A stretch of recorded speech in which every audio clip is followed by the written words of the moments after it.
As soon as I walk into the kitchen, who do I see? Meek Mill. She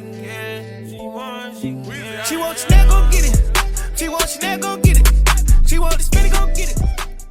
Hey guys, welcome back to my channel. Today I'm going to be doing a juicy story time, one of the best nights of my life. So I'm gonna go into detail about how that night went, but disclaimer before I start the video, I know they're just celebrities.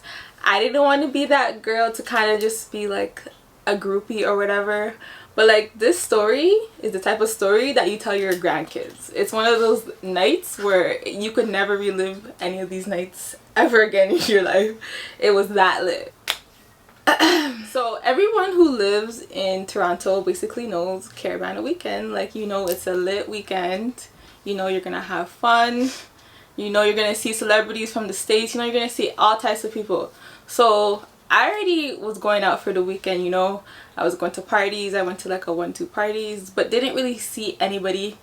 I partied for like 2 days straight, back to back. Real Caribana shit, you know. Like I said, I went out Caribana Sunday and I was tired. I was like, yo, Caribana Monday, nothing really gone. The only thing that was going was OVO Fest. Okay, I didn't have any tickets, and it was a concert, so I'm just like, okay. I know the tickets were going for like a band or something, so I knew I was kind of plugged out.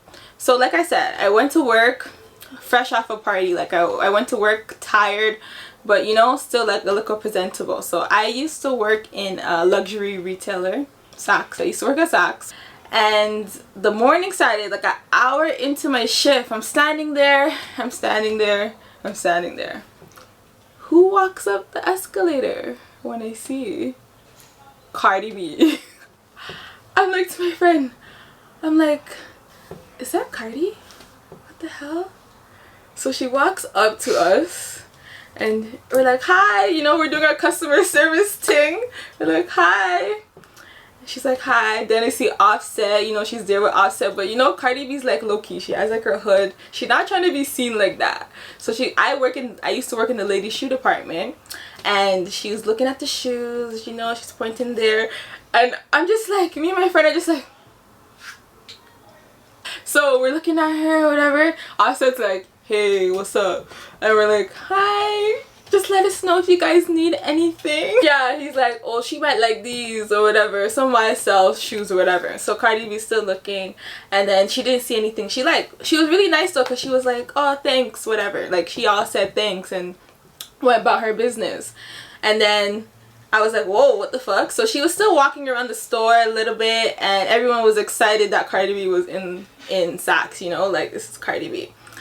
And then throughout the day, like after, I was like, today's feels just weird. Like the day just felt so weird. I just knew like more celebrities are gonna come in. So number one was Cardi B. Then throughout the day, it was Lil Baby from QCP, Lloyd, like all these random people who are gonna be performing at OVO Fest tonight. I saw them at Saks. It was like a Saks link up. Like Lloyd is like shaking hands with fucking Lil Baby in the store, and I'm like, oh my god, like today is just like a weird day like at work. It was a lit day at work. I seen everybody that I wanted to kind of see. Like if I didn't go to the concert, I would be content, you know? Like I legit would be content. I saw those people at Saks, right? So I'm on my way home now. On my way home. And then my friends like call her Katie. So Katie's like, yo, you want to go to OVO Fest? And I'm like, sure. Like, how? You have ticket links? Like, you know? And she's like, no, we're just gonna, we're going. Yeah, like I'm gonna get you in. So I'm like, what?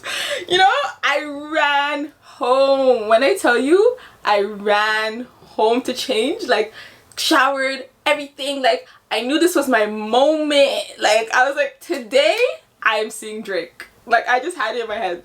Like I already had it in my head. Today is the day that I meet Drake. I live in Toronto my whole life and I never seen him. That's crazy, you know?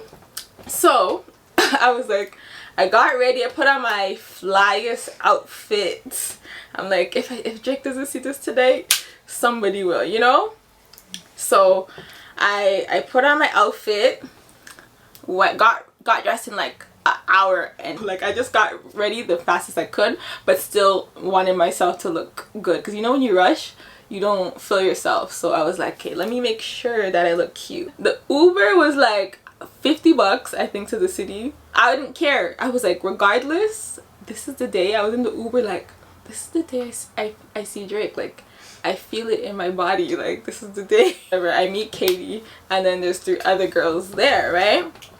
And then she is like, yeah, we're gonna wait a little bit. Someone should be helping us get in. Like, someone should have like passes for us. So I'm thinking everything is sought out and everyone gets their individual passes, but like the way it was set up, like it was all ratchet. Like it was like a pass back thing, and I was like, ugh, I'm not doing that. Like, is that deep? You know? So we're chilling, we're waiting outside, but like the way that I think it's the Molson Amphitheater concert place, I forgot, Budweiser stage. Yeah, it's Budweiser stage. It's by the water, so you can hear the whole concert going on while you're waiting outside. And I kind of got there late, right?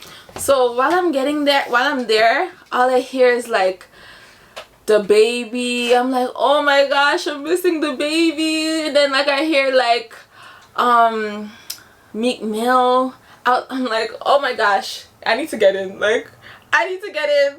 What is happening? Like, I'm wasting time. So we're standing by, and then like I guess some guy must have heard like our conversation or something. Like, we were just like sad, and he was like, oh, like you ladies are trying to get in. And we're like, yeah. But he kind of looked important, but not too important. He was wearing like a suit or whatever, and he's standing by like one of these black cars. So we're like, oh, like, are you like a limo driver or something? Like, he's like, yeah, I drive the celebrities. He's like, yeah, I drive some of them here, I drove some of them here. And we're like, oh, who do you have in your car? He started talking to his friends. His friend saying, I have Tyga in my car. His next friend was saying, oh, I drive Chris Brown. We're like, Chris Brown, whoa. And he's like, yeah, I drive a next one. They didn't really know the names like that, you know, but they're telling us, and we're like, oh, that's nice. So like, how are you guys gonna get like back in to pick them up? You know, real groupie shit. Don't judge us. Don't judge them. We're like, so like, how you gonna get back in to like pick up Tyga and Chris Brown or whatever? And then they're like, oh, we have somebody that's inside that's bringing the celebrities, whatever. And he's like, yeah, we have a friend. You ladies want to get in? We're like, yeah. He's like, oh, we're gonna call this guy Aiden. Okay, so they make a call, and they're like, hey, Aiden, you think you have enough room to pick up 2 ladies? And we're like, looking, but we're like, okay, like, this is nice, not serious. So we waited a little bit, then Aiden comes out finally, and then he's like, oh, these are the 2 ladies? Okay, you guys come with me. He gave us 2 family OVO all access passes on our necks for free. Like, for free. When Drake said all access cause he bad, I felt that. Like, I felt it. But yeah, so he took us straight to the front, right? VIP directory. He took us to the back, to the front, whatever. I'm like walking to the concert. Who do I see? I see Meg the Stallion shaking up her ass on the stage. Next was like Cardi B, Offset or whatever. But what really did it for me was Chris Brown. Seeing Chris Brown live in concert is unmatched. Like, he's actually like a living performer. Like, he can perform, he can dance, he can do all of that. So seeing Chris Brown, I was content. Like, I was so happy with my night. You know, OVO Fest is lit. Drake always does his thing. He makes sure to like big up the city and, you know, do his thing. Like, it was an amazing first OVO experience. I was content with that, you know, like, I was okay. Like, fireworks ended the night and everything. I'm happy with my night. I was up real close, you know, on the floor seats, so like I was content. Then Aiden calls my friend and he was like, you guys want to go to the after party? It's gonna be an after party. And we're like, sure, like, you know, like we're down for whatever at this point, because you just saved our life. You just got us in OVO for free, so we know you're plugged in for sure. A little bit after the concert, because you know it's still early, we went to Hong Shing, real Toronto shit, you know, went to go get some spicy dry lobster and some pepper shrimp, and we were just chilling it out. Then we got the drop on the Addy and pulled up. He's like, yeah, I have a parking spot for you guys, you ladies just come by and we're good. So I'm just like, hey, this is real. Like, we're going to Drake's house. Like, we have the whole address. But like, you know what, everyone in Toronto kind of already knows Drake's address, is because he lives in like the Bridle Path, so you kind of already know like the area, or you probably like seen like glimpse of his mansion, of his new mansion. But his new mansion wasn't like open. I don't think he moved in yet, so it was like, this is the first time people had access to Drake's house. So yeah, we pull up, the guy at the door is like, what's the code name? There was a code name. So walk in, blue lights, beautiful mansion. I know you guys seen Drake's house, you know, but it lights up in like a purple blue in the nighttime, and it was just like gorgeous all throughout. Walk in to the house or whatever, and I didn't really like, we're just trying to feel it out, so like, but as soon as I walk into the kitchen, who do I see? Meek Mill. I'm like, this is real life, eh? Okay, Meek Mill just like posted up, no security, just like, you know, probably security like his friends or whatever, but like he just posted like access like right there. Meek Mill, like, I plugged in. Like, I didn't even know he could reach in fucking Canada, my nigga. Like, I did not know he could even fucking get to Canada, so that was a shock for me too. And then throughout the party, it was just all the people that performed at the OVO Fest.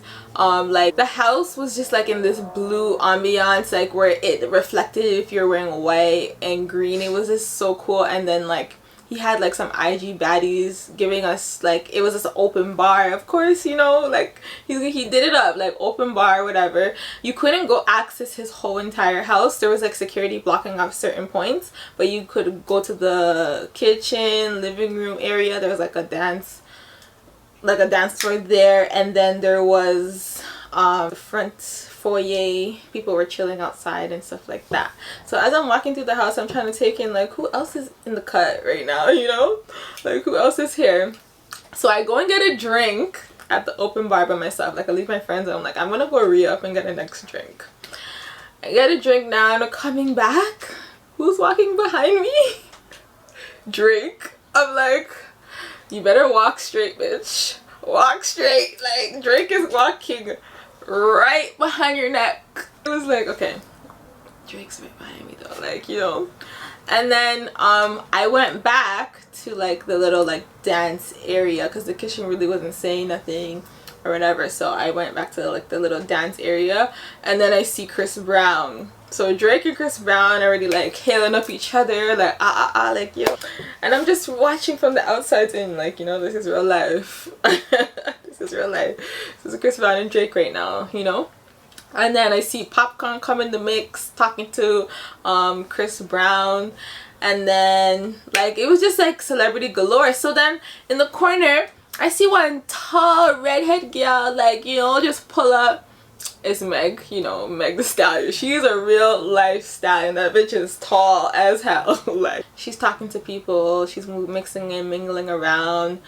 I seen Lil Baby again, and then I seen Tyga and YG. They were like kicking in, like talking to my friends and busting jokes with them still. Like, it was a vibe. Like, the one was being stush. It was like an all access type of thing. Like, you know, it wasn't like put your phones away, but everyone kind of already knew to like, just don't be that person to like be filming up and, you know, all over the place.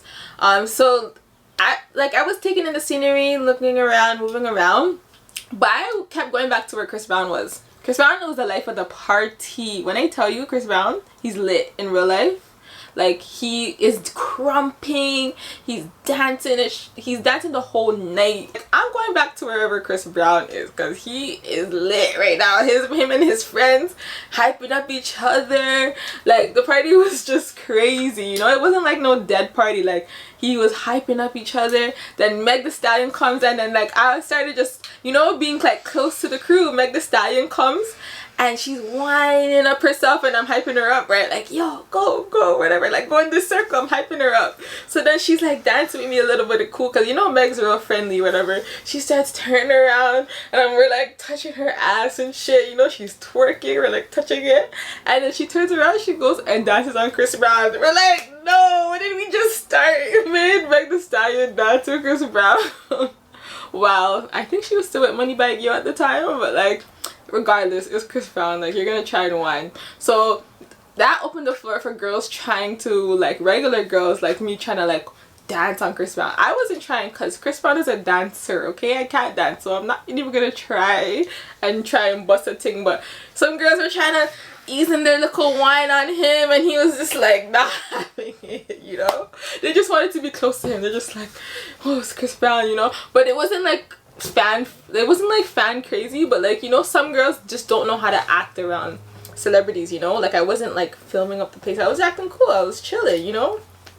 I think there was more people in the cut. Like I kept seeing new people. Like all Rick Ross was there. Like there was a lot of fucking people at Drake's house, and when I tell you, like, his house was just gorgeous. It was a vibe. Like we ended the night off with like dancing, like still being beside Chris Brown the whole night, like because he was just the life of the party. We just kind of were just chilling around him. When Chris Brown said let's go, we were just like, yeah, maybe the night's over. Like we dead ass just was like, let's just go home now. But I think it was late. Like it was mad late. I got home at like 6 in the morning. I don't know why, I don't know how I got home, but I just remember it being the best night of my life. I went outside my house with $0 and I got into a concert. I went to Drake's house. Not to say I had $0, but I didn't spend a dime. Like I left my house and I didn't spend anything to like be at a concert or like be all access at Drake's house or whatever.